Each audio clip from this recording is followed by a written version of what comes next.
Ajoutez 26 personnes ont péri dans des glissements de terrain provoqués par la tempête tropicale Kai-Tak dans une île du centre des Philippines tandis que 23 autres sont portés disparus, ont annoncé les autorités.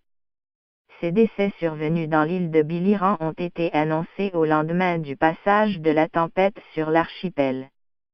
Kai-Tak a déferlé en particulier samedi sur les îles orientales de Samar et Leyte, contraignant à l'évacuation près de 88 000 personnes.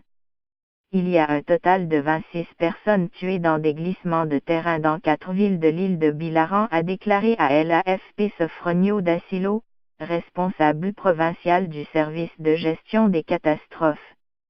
On a récupéré les corps, a-t-il ajouté.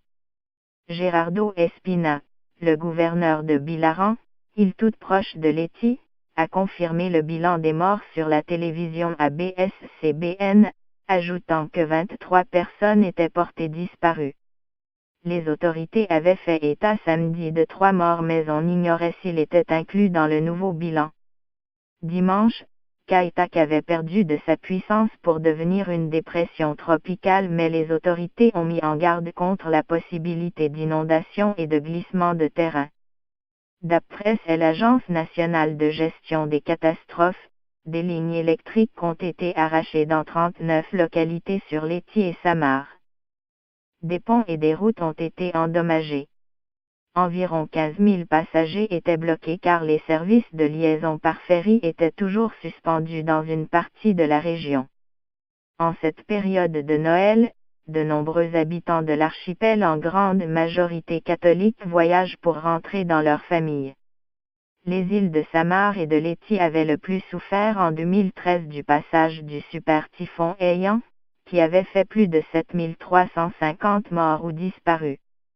À Tacloban, sur Leyte, des inondations soudaines se sont produites, avec de l'eau pouvant atteindre 1,5 mètre de hauteur. La tempête s'est déplacée si lentement qu'elle a déversé des trombes d'eau sur notre ville, a dit à l'AFP Hildebrando Bernadas, le responsable local de la gestion des catastrophes, selon qui 82% des districts de Tacloban étaient inondés. Les intempéries ont également endommagé les fermes et les récoltes, ajoutant à la misère d'une population toujours en train de se remettre du super typhon Haiyan.